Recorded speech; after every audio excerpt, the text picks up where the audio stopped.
Hi, welcome back to our channel. இன்றைக்கி நம்ம பார்க்க போகிறது படா தோஸ்த் i5 தான் பார்க்க போகிறோம்.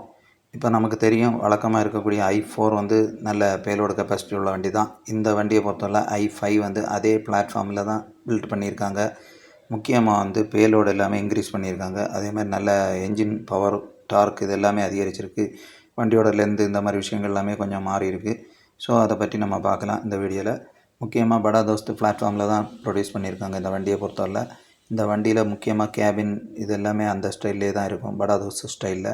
முக்கியமாக வந்து பார்த்துக்கிட்டோன்னா இதில் வந்து டிரைவர் ப்ளஸ் 2 பேர் இருக்க மாதிரி டிசைன் பண்ணியிருக்காங்க. ஸோ 3 பேர் இருக்க மாதிரி தான் RI சர்டிஃபை பண்ணியிருக்காங்க. லோடு பாடி நல்லாவே இருக்குது. கிரவுண்ட் கிளியரன்ஸ் எல்லாமே பக்காவாக கொடுத்துருக்காங்க. வண்டியில் முக்கியமான விஷயம்னு சொல்லியாச்சுன்னா என்ஜின் வந்து இதில் வந்து முக்கியமாக 1.5 லிட்டர் டர்போ என்ஜின் பயன்படுத்தியிருக்காங்க. இந்த வண்டியை பொறுத்தவரை பவர்னு எடுத்துக்கிட்டோன்னா நமக்கு வந்து 90 ஹார்ஸ் பவர் இருக்குது. என்ஜினோட டார்க்கு பார்த்தோன்னா 198 நியூட்டன் மீட்டர் இருக்குது.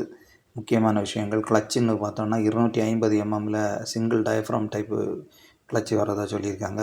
ஸ்டியரிங்னு சொல்லும்போது பவர் அசிஸ்டடு டில்டபிள் காலத்தோடு கொடுத்துருக்காங்க.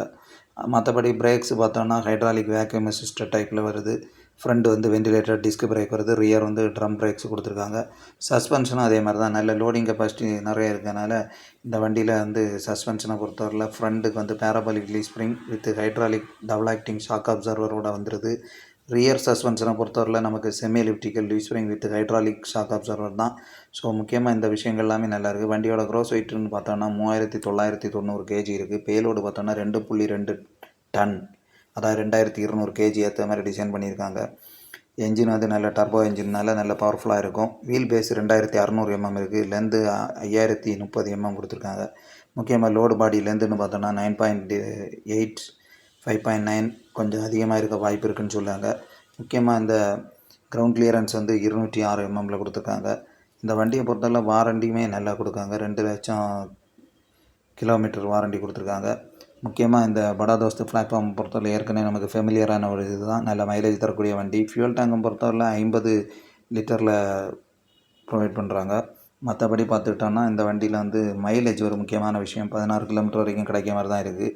என்ஜின் பவர், டார்க்கு, மைலேஜ் எல்லாமே பக்காவாக இருக்குது. ரேட்டும் பெரிய வித்தியாசங்கள் கிடையாது. வழக்கமாக இருக்கக்கூடிய படா தோஸ்த் ரேஞ்சில் தான் இருக்கும்.